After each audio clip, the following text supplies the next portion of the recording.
অসম পুলিচৰ আণ্ডাৰত যিসকল ব্যক্তিয়ে 4th গ্ৰেড চাকৰিৰ কাৰণে এপ্লাই কৰিছিল তেওঁলোকৰ কাৰণে এতিয়া সুখবৰ যে আপোনাৰ এডমিট কাৰ্ড এতিয়া মুকলি হৈ গৈছে আৰু আপুনি TPT আৰু PST পৰীক্ষাৰ কাৰণে আপুনি এডমিট কাৰ্ডখন ডাউনলোড কৰি পেলাই আপুনি পৰীক্ষা দিব পাৰিব ঠিক আছে এই পষ্টটোৰ লিংক আপুনি ডেছক্ৰিপশ্যনত পাই যাব আপুনি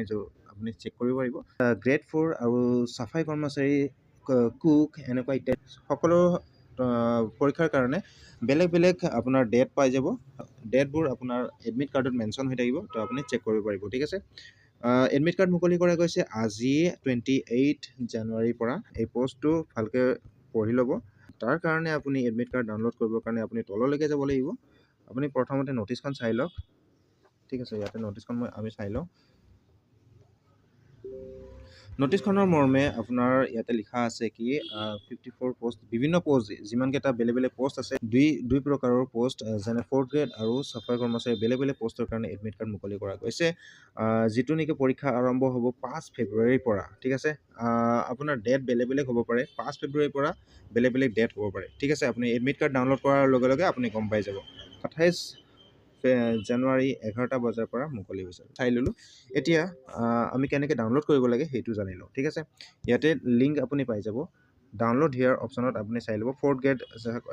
পষ্টৰ কাৰণে আৰু চাফাই কৰ্মচাৰী আণ্ডাৰৰ পষ্টৰ কাৰণেও আপুনি লিংক পাই গৈছে ইয়াতে ডাউনলোড লিংক দিয়া আছে যিকোনো আপুনি পষ্ট মৰ্মে আপুনি ডাউনলোড লিংকত ক্লিক কৰি দিব ঠিক আছে আপুনি যদি কিবা কাৰণৰ কাৰণে আপুনি এপ্লিকেশ্যন নাম্বাৰটো আপুনি নাজানে বা পাহৰি গৈছে তেতিয়া আপুনি কি কৰিব ইয়াতে লিংক দিয়া আছে ফৰগট ইউৰ এপ্লিকেশ্যন নাম্বাৰ ইয়াতে চেক ইয়াৰ ইয়াতে ক্লিক কৰিব আপুনি লগইন পেজত গুচি যাব আৰু ইয়াতে লগইন পেজ আপুনি লগইন পেজত কি কৰিব ফোন নাম্বাৰ আৰু ডেট অফ বাৰ্থ দি পেলাই আপুনি আপোনাৰ এপ্লিকেশ্যন নাম্বাৰসমূহ আদায় কৰিব পাৰিব ঠিক আছে এতিয়া আমি চাওঁ কেনেকৈ ডাউনলোড কৰিব লাগে ইয়াতে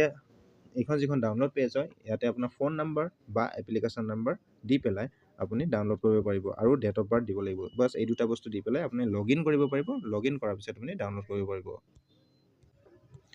এপ্লিকেশ্যন নাম্বাৰটো কেনেকুৱা হ'ব আপোনাৰ APREC এনেকুৱা এটা নম্বৰ হ'ব APREC N তাৰপিছত এটা সংখ্যা হ'ব সেইটো আপোনাৰ এপ্লিকেশ্যন নাম্বাৰ বা আপুনি ফোন নাম্বাৰ যিটো দিছিল সেই ফোন নাম্বাৰটোতেও লগইন কৰিব পাৰিব এই এপ্লিকেশ্যন শ্লিপখন আপোনাৰ লগত নিশ্চয় আছে আৰু যদি নাই কিবা কাৰণত আপুনি লগইন কৰি পেলাই ফৰগটৰ এপ্লিকেশ্যন নাম্বাৰত লগইন কৰি পেলাই আপুনি ডাউনলোড কৰি পেলাই এই এপ্লিকেশ্যন নাম্বাৰসমূহ জানি ল'ব পাৰিব ঠিক আছে ইয়াতে এপ্লিকেশ্যন নাম্বাৰ মই মাৰি দিওঁ ইয়াতে মই এপ্লিকেশ্যন নাম্বাৰ আৰু ডেট অফ বাৰ্থ দিছোঁ আৰু লগইন অপশ্যনত মই ক্লিক কৰি দিছোঁ লগইন অপশ্যনত ক্লিক কৰাৰ লগে লগে আপোনাৰ ইয়াতে প্ৰিফাৰেঞ্চটো দেখাব প্ৰিফাৰেঞ্চত আপুনি চিলেক্ট কৰি দিব চিলেক্ট কৰি পেলাই আপুনি অ'কে কৰি দিব ঠিক আছে অ'কে কৰাৰ লগে লগে আপোনাৰ ডাউনলোড এডমিট কাৰ্ড অপশ্যন আহি যাব ইয়াতে ডাউনলোড অপশ্যন আপুনি পাই যাব ইণ্টাৰভিউ ডেট আপোনাৰ ইয়াতে জানিব পাৰিব যেনে এইখনৰ কাৰণে চাফাই কৰ্মচাৰীৰ কাৰণে এপ্লিকেণ্ট আছিল তো ইয়াৰ কাৰণে 26 ফেব্ৰুৱাৰী 2025 আৰু ৰিপৰ্টিং টাইম 7টা বজাত ঠিক আছে ইয়াতে ডাউনলোড অপশ্যনত দি দিব ক্লিক আৰু আপোনাৰ এডমিট কাৰ্ডখন ইয়াতে ওলাই যাব আৰু আপুনি প্ৰিণ্ট অপশ্যনত ক্লিক কৰি পেলাই আপুনি প্ৰিণ্ট কৰি ল'ব পাৰিব ঠিক আছে আপুনি যদি PDF-ত ছেভ কৰিব খোজে ইয়াতে চিলেক্ট এজ PDF দিব পেপাৰ চাইজ আপুনি দি দিব A4 বা আপোনাৰ ISO A4 বুলি আহিব ইয়াতে A4 দি দিব ঠিক আছে তাৰপিছত আপুনি ইয়াতে PDF অপশ্যনটোত ছেভ কৰি দিব বা প্ৰিণ্ট কৰি দিব আপুনি যদি ডাইৰেক্ট প্ৰিণ্ট কৰিব খুজিছে প্ৰিণ্ট কৰি ল'ব পাৰে বা আপুনি ছেভ কৰিব খুজিছে যদি আপোনাৰ ইয়াতে মেমৰিত ছেভ কৰি ল'ব তাৰপিছত আপুনি দোকানত গৈ পেলাই প্ৰিণ্ট কৰি ল'ব পাৰে ঠিক আছে আপোনাৰ ইয়াতে প্ৰথমতে এতিয়া আমাৰ এডমিট কাৰ্ডখন ডাউনলোড হৈ গ'ল এতিয়া এডমিট কাৰ্ডত কি কি লিখা আছে আমি চাই লওঁ ৰোল নাম্বাৰসমূহ ইয়াতে দেখি পাব নাম ফাদাৰ্ছ নেম এপ্লিকেশ্যন নাম্বাৰ দেখিব তাৰপিছত মোবাইল নাম্বাৰ যিটো লিংক আছে সেইটো নাম্বাৰ দি যিটো নাম্বাৰ দি এপ্লাই কৰিছিল সেইটো নাম্বাৰ ইয়াতে দেখাব ঠিক আছে এপ্লাইড পষ্টৰ নামটো দেখাব তাৰপিছত ইণ্টাৰভিউ ভেনিউ আপুনি কোনটো জেগাত আপোনাৰ ইণ্টাৰভিউটো হ'ব আপুনি কি পষ্টৰ কাৰণে এপ্লাই কৰিছে সেইটো ইয়াতে দেখাই দিছে আৰু এডভাৰটাইজমেণ্ট নাম্বাৰ যিটো এডভাৰটাইজমেণ্ট নাম্বাৰ আছিল সেইটোও ইয়াতে দেখাই দিছে ঠিক আছে এতিয়া আপোনাৰ ইনষ্ট্ৰাকশ্যন চাই লওক আপুনি যেতিয়া পৰীক্ষা দিব যাব এই এডমিট কাৰ্ডখন নিব লাগিব আৰু লগতে আপোনাৰ এটা ভেলিড ডকুমেণ্ট এটা নিব লাগিব ঠিক আছে আৰু ৰিপৰ্টিং টাইম যিমান দিয়া আছে যিটোত সময় দিয়া আছে তাৰ আগতে আপুনি তাতে উপস্থিত হ'ব লাগিব 7 নম্বৰ পইণ্টটো চাই লওক আপুনি গোটেইকেইটা ডকুমেণ্ট আপুনি অৰিজিনেল প্লাছ জেৰক্স কপি দুটাও নিব লাগিব আপোনাৰ এডমিট কাৰ্ড হ'ল মেট্ৰিকৰ এডমিট কাৰ্ড বা মাৰ্কশ্বিট ঠিক আছে বাৰ্থ চাৰ্টিফিকেট তাৰপিছত পাছ চাৰ্টিফিকেট আপোনাৰ মেট্ৰিকৰ পাছ চাৰ্টিফিকেটখন যদিহে আপুনি কিবা সৰু পষ্টৰ কাৰণে এপ্লাই কৰিছে তেতিয়া ক্লাছ 8 মাৰ্কশ্বিট বা চাৰ্টিফিকেট তাৰপিছত আপোনাৰ এমপ্লয়মেণ্ট এক্সচেঞ্জৰ চাৰ্টিফিকেটখন নিব লাগিব। আৰু যদি কিবা আপুনি ট্ৰেডৰ কাৰণে এপ্লাই কৰিছে, সেই ট্ৰেডৰ যদি কিবা আপোনাৰ চাৰ্টিফিকেট আছে, বা যদি ড্ৰাইভাৰ পষ্টৰ কাৰণে এপ্লাই কৰিছিল তাৰে লাইচেঞ্চ,